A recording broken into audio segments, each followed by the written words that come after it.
Hello and welcome to This Woman's Work, a space where you can hear and read about some amazing women, the fantastic jobs they do and the paths that have led them to where they are today.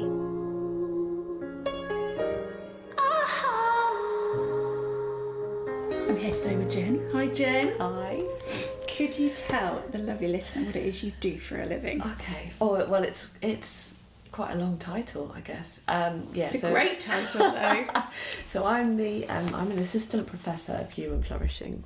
So basically, what that means is that I'm a lecturer at the University of Nottingham, where I teach on the Masters in Person-Centred Experiential Psychotherapy. But I'm also a therapist in private practice. So I think that kind of sums it up. Amazing. Yeah. We've got to go more into that. But before we go, I have to rein myself in here because I will start going into a million questions. Okay. But we have to go back first and we have to talk about little Jen. Okay. At school, college. Okay. Yeah. What were you like? What were you into? Oh wow. Okay. So this is quite a story, I guess. So I was quite an introverted child. Right. I had a really quite a bad stammer until I was about 5 or 6, I think. Wow. So I couldn't I kind of remember vague bits about it. I remember that for me my world was quite silent. So I became quite observant of people. Okay. But I was also quite angry, I think, when I couldn't get my words out. I remember feeling that kind of frustration. I think for me, I was always aware that I had a difference. And I think I'm more aware of it now, doing the thing that I do. Yeah, of course. Whereas actually growing up, it was like, okay, that was something that just happened to you. To me, and I don't do it anymore, so it's fine. Yeah. But actually, I think now I still stammer, but I learn to control it quite a lot. Right, okay. So it's something I'm more aware of. So I was quite introverted, quite quiet. I wasn't particularly smart. I struggled at school quite a lot. I always felt quite behind everybody else. Do you think that had anything to do with your level, your ability to communicate? Yeah, I mean, possibly. I think and almost just switching off a little bit, maybe. I think I just really needed to go at my own pace. I think I was perfectly capable. Like, there was nothing about me that was that didn't want to do well. I really tried very hard all the way through school, and I really struggled with kind of fear of failure. Right. Like, I remember that being a big part of school. Yeah. Doing badly in something would be the end of the world for me. Am I allowed to ask, was that school or home life that did, or both? Oh, no, I think, I had a very supportive family at home. I think this was all sort of part of, I was the eldest child. I had 2 super smart sisters, and I think I was just, I think I just found it a little bit harder, as many people do. School is like an impossible thing to go through. It really is. And like you say, the pace of it, I don't know, I mean, are schools better now? So are you talking more secondary now or even primary? Oh, I remember it in primary. Yeah. And I don't think schools are better at it now. In fact, I think actually the education system is worse. Yeah. In terms of driven by results, I don't think children are allowed to go at their own pace. Yeah, I got through school. Yeah. And I did well despite the odds being against me. Fantastic. So, I was predicted bad grades and I got good grades and I got into university. Where I studied management science, and I wasn't a natural management scientist. I was going to say, what made you do that? So what A-levels did you do then? So I did geography, history and politics. Okay. And the subjects that I was really interested in, things like psychology, sociology, like history, politics, I was just really worried about doing a degree in those because I couldn't see a kind of natural progression in terms of career for me. Yeah. So I picked management science because I thought, I think I can go into business and I'll be sorted. It was very much of that era, though, wasn't it? Wasn't it? And I was really influenced by the kind of like career women movement, and like I was like, I want to have that kind of power. Yeah. I want to change the world. Yeah. And at that point, the way that I perceived I could change the world was by kind of entering into this world of business and commerce and capitalism.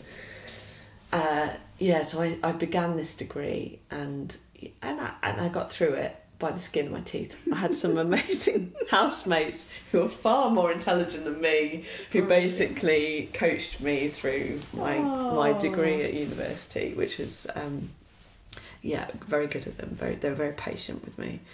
And during that year, I had a job. I worked for Reebok doing sports marketing for them for my year. Just dropping that in casually.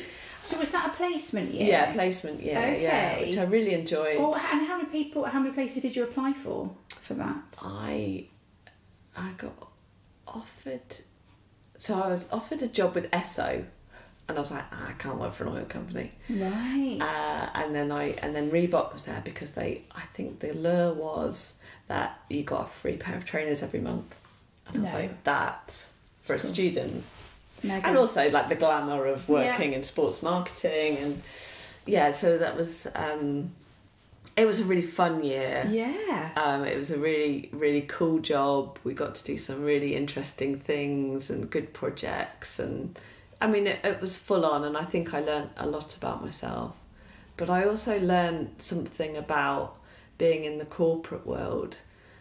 And so I thought, okay, I maybe my career isn't in this world. So I went back to uni, and as part of that we had to do for our final year project, we had to write a business plan, and I wrote a business plan for a business, and I thought, do you know what, this is something that I could possibly see myself doing, see myself running a business. And I think the motivation was to create a business that was kind of different to the one that I'd experienced, to the ones that I was learning about. I mean, I can't remember much of it, but I think also part of it was about fear for me, about kind of entering into this corporate world, feeling like I didn't really belong there. Yeah. And that was all pretty petrifying at the time. So so I left. But obviously developed quite a good business idea. I could write a business plan. I could write a business plan, and I really enjoyed that. Was the one part of my degree that I actually really enjoyed. Yeah. So graduated against all odds with a 2-1. That was the biggest shock of all, I think. And then left university and felt really lost, utterly lost. And there was some stuff happening at home, and I kind of needed to be at home. Yeah. So I stayed at home, and then spent some time writing this business plan for this small business. And that's what I did. I got some funding for it and set it up.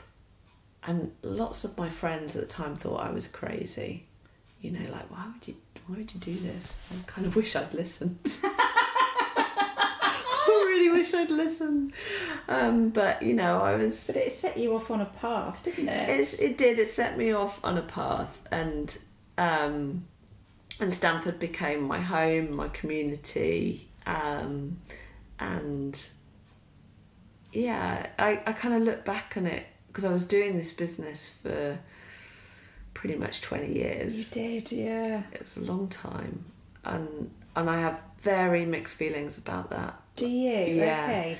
Because obviously, just for people listening, Jen set up the most amazing sort of coffee shop in Delhi, which we all went to regularly. Yeah.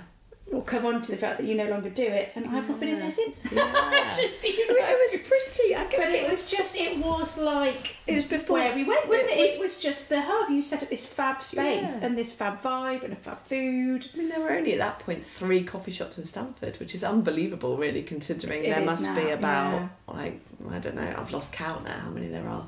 So it was. on paper, it should have been a roaring success, but it turns out that I wasn't a very successful business person. The idea was great. From a customer point of view, we loved it. But it's a hard. Yeah, and I was really busy, but I also, that was working 7 days a week, long hours, and I was a kind of a busy fool, I think. But my sense of self was so wrapped up in the success of this business that I was absolutely petrified of any alternative, any sense of failure. Well, also you kept trying different things, didn't you? You opened it up at night a little bit. Yeah, I did a kind of evening bistro, so I made my days even longer than they needed to be. And again, we loved it. Jim, not so much. Oh yeah, those 16-hour days. I know. Were, just what you want. I know, but you were always trying new things, though, weren't you? You were trying to kind of make it work. Always, and I guess that's the thing with any business, is you've got to kind of keep adapting, keep diversifying, And I think we did that. To be fair, I think that was one thing that the business was quite successful at, in terms of... You did everything you could possibly have done with that place. Yeah, I think opening out the outside space, which was fab. And you've got that to it.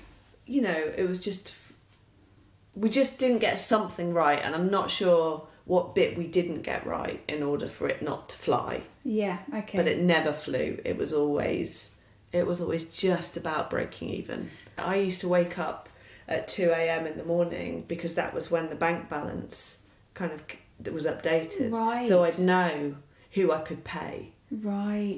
That is, living like that is... Working those hours. Utterly terrifying. Yeah.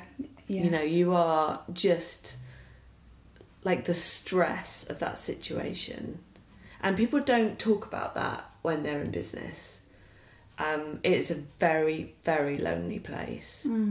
And I kind of wish that more people spoke about it, because for me, I couldn't speak about it because of the shame.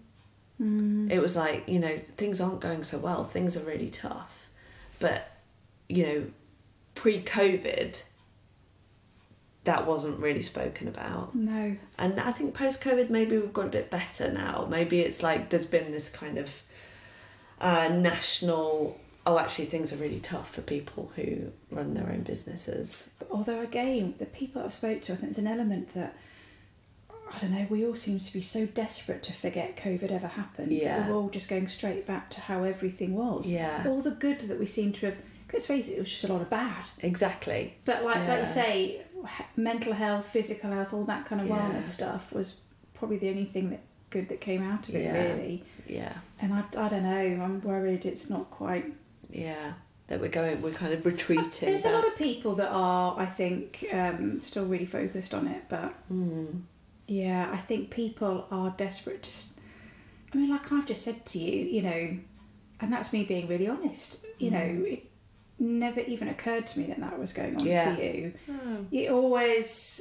Because you were always so lovely. Yeah, well, I so always happy. Plaster on a smile. Absolutely. And tell the world I was fine. For me, I was having a great time. And I think that's the point, is that people often don't look beyond themselves, do they, to actually think what's going on in someone else's life. Yeah. COVID made us do that. Yeah. But I think we've gone back to that. Like covering up, and, that everything has to be great and good and happy, and and it's just not the case. People's lives are bloody difficult. Was it like that for the majority of the time? So it was. I think it was like that for large proportions of the time. I mean, there were happy points in it. There were. I think the main thing is that I worked with some amazing, incredible people that I really considered to be family. Yeah. And watched their children grow up, and like very happy times of those working relationships. We were really lucky in that when a lot of people that we employed stayed with us for long periods of time. Yeah. So at what point then did you start? Because I've never asked this, which I feel awful about now. So where did that gem come from? Just start thinking, right, I've got to do something different. What is that different? Okay, so when I was in my early 20s, I had some counselling because I'd been involved in a car accident, and I'd witnessed something that was very traumatic, and I had never really processed what had happened on that day. I'd never spoken about it. It was, I watched somebody die. And I couldn't save him, and I was very young. I was 20 years old. So I speak about my experience at university. This was going on at the same time, and I'd really put it in a box that was untouchable. Yeah. So I had this therapy then, and I think lots of things were happening with the business at the time, and I was feeling really down, and I was having I wasn't able to sleep. Yeah. I was really having trouble in relationships, and lots of aspects of my life felt off and unsettled. And I think had I gone to the GP, I'd probably have had a diagnosis of depression or something like that. Yeah, they'd just put you on tablets. Yeah, but I was very certain that I kind of knew that I needed to talk about something. So I was able to access therapy, which I did. I know you have a little life in you yet. I know you have a lot of strength left. I know you have a little life in you yet. And I remember the therapist saying at the time, I think we had about 10 sessions together, and it was really helpful for me.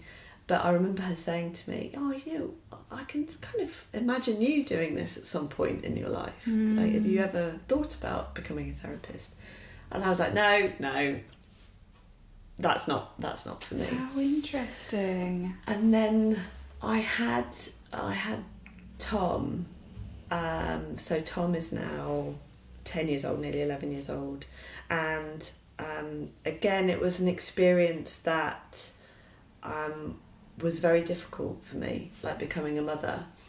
I had a fairly traumatic birth, and Tom was very poorly when he was born, and I kind of expected to be a brilliant mum. I thought it would be so easy, and then it was so unbelievably hard.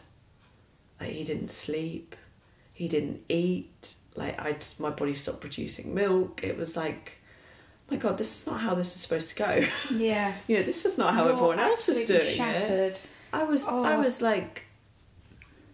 crushed. My whole identity was disappearing before my eyes, and I didn't know what the hell to do about it. And then when Tom was, I think he was about 3 months old, he got sepsis, and that was just horrendous. He nearly died. Gosh. And I suddenly realised the fragility of life, and that I could lose him. And it was terrifying. Gosh. But we didn't lose him, and he recovered, and he's now ridiculously tall. Oh yeah, and you'd never know. And amazing. You'd never know. Yeah. But for me, I know, because every time he got a temperature, I went back to that place of wanting to call the ambulance. Yeah. I had no sense of certainty about his resilience. He's asthmatic. Yeah, I can hear him wheeze now. I listen to him wheeze at night, because I know when he needs an inhaler. I know when I need to take him into A&E. The trauma of that experience has never really gone.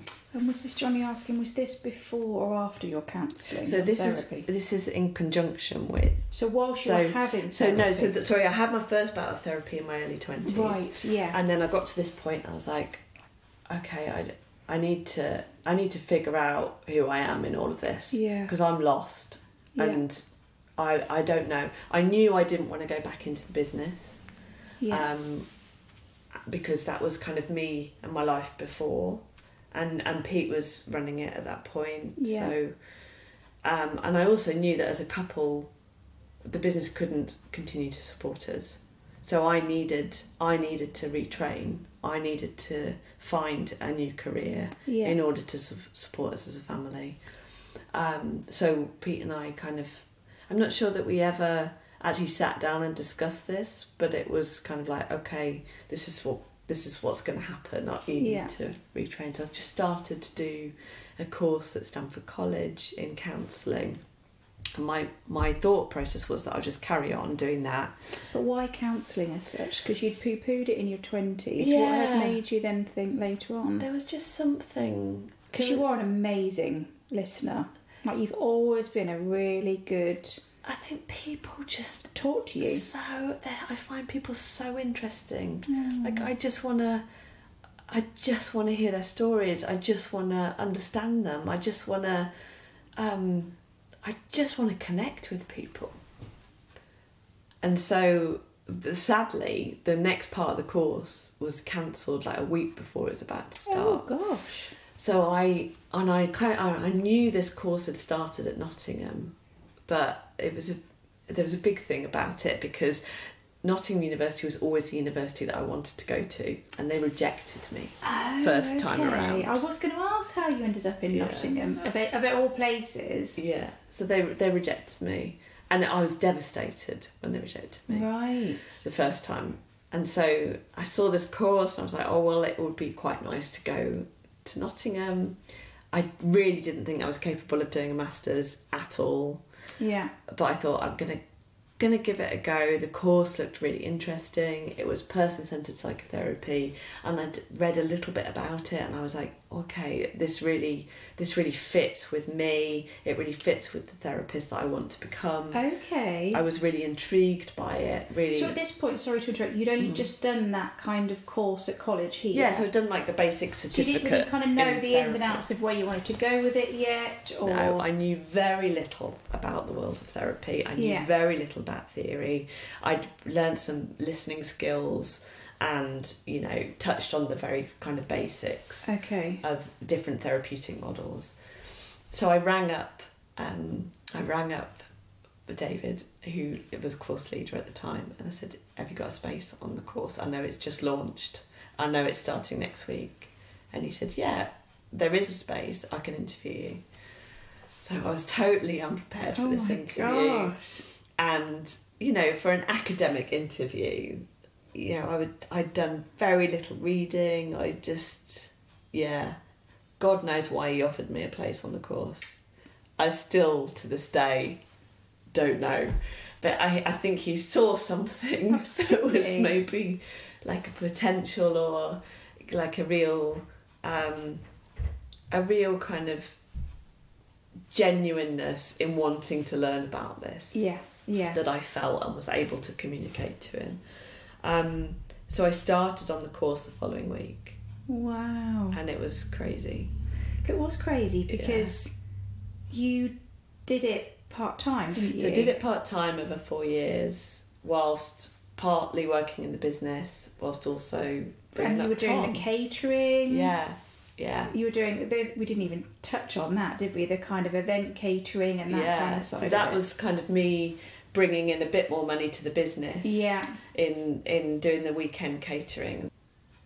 Yeah, it was a great day when I finished that. Wow. So then I'd also during that time helped set up a clinic in Nottingham, a free psychotherapy clinic, and that was really important to me to offer like long-term person-centered psychotherapy within the community of Nottingham, and we collected research as well, so that was my research project for my master's, but it also meant that I could apply to get some funding to do my PhD. Okay. Which I did, and I was really fortunate to receive funding from the BACP, which is the British Association of Counselling and Psychotherapy.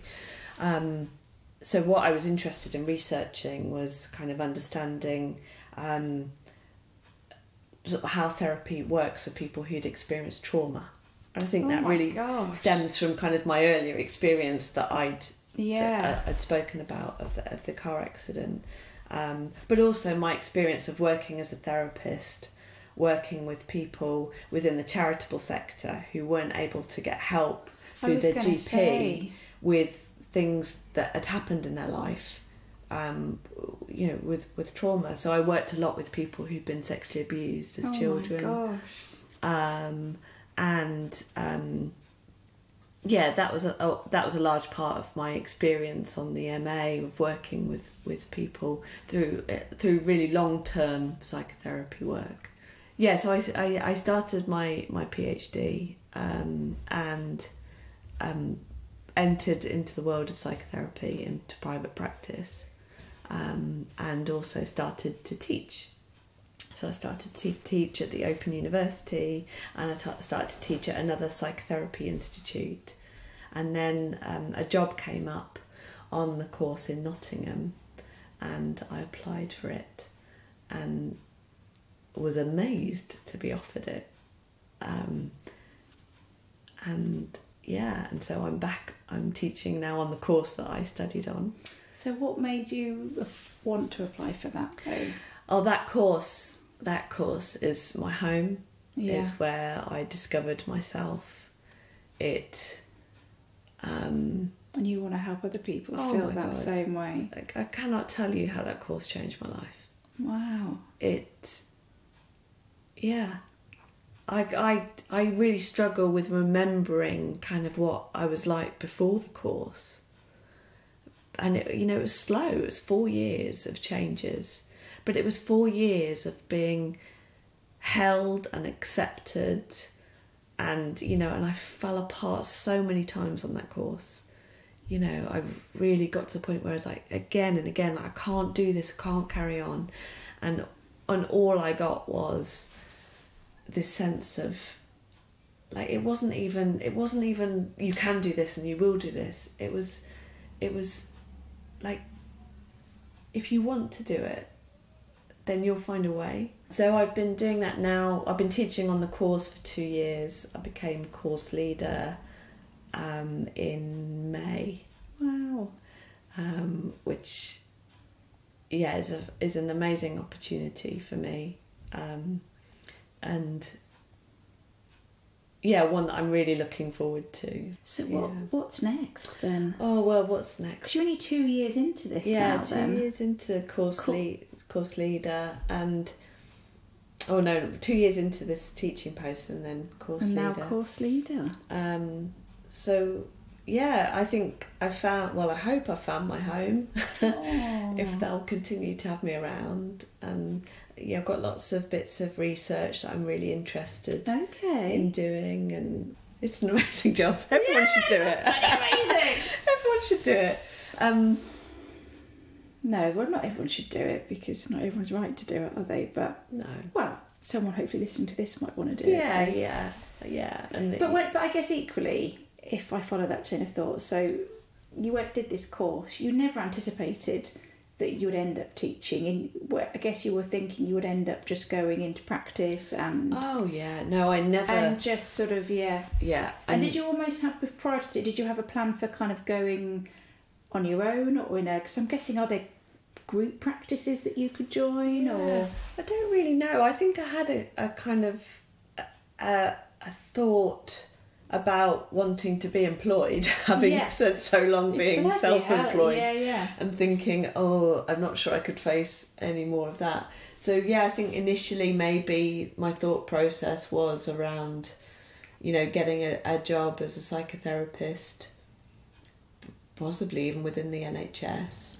And then I, through the process of learning about the person-centred approach and about the course, was feeling more and more like, okay, that I don't think that is going to be a home for me, that I can do something else.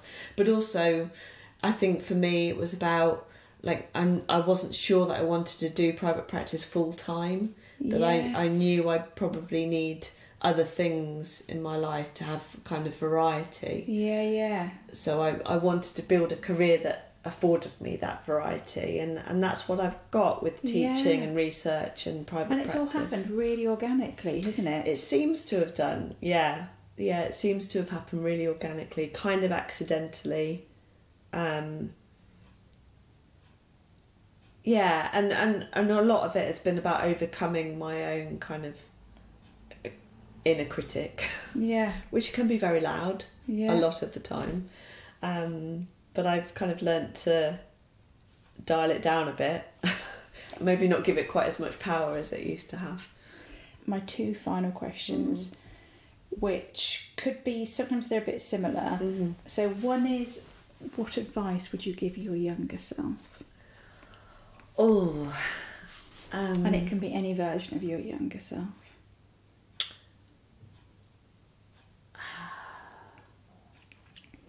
Something you'd wish you'd done differently? I think I would... It's sort of, I think it... Maybe... I think I'm quite young.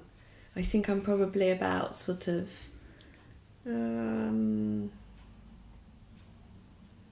In fact, there's a picture that I've got of me, and it's my first day at a school I was sent to that I absolutely hated, and I'm stood in front of my dad's really snazzy car, and you know, like they were kind of living the middle class dream, coming from very working class roots. And it was a big thing for them to send me to this school, and I really knew that, and it was a big deal for me as well. But I think it was something around, I think I'd say something like, you're okay exactly as you are. Like you do not need to be anything else. And at that point I really believed that I needed to be better, you know, in everything. To fit into this new environment. And when I got there and I didn't fit, it was, you know, day after day of not fitting, feeling like I didn't belong. So basically you'd tell that little girl that she's okay, she will find a way in the end, hang in there. Yeah. What about life advice to throw out to anyone then? Oh, okay. I think it's something about kind of learning to trust yourself. And I guess that part about that I mentioned about it's okay to fail. Yeah. And people need to be allowed to fail. At any point in their lives. At any point in their lives. Our kids need to be allowed to fail. Because really, you should have failed and given up a lot sooner, shouldn't you? Exactly. And I could have been on this journey a lot sooner. And I wouldn't have had to go through the grief process that I went through of kind of really giving up 20 years of my life to a fear of failure. But on that note, I will say thank you, Jo. Thank you, Jo.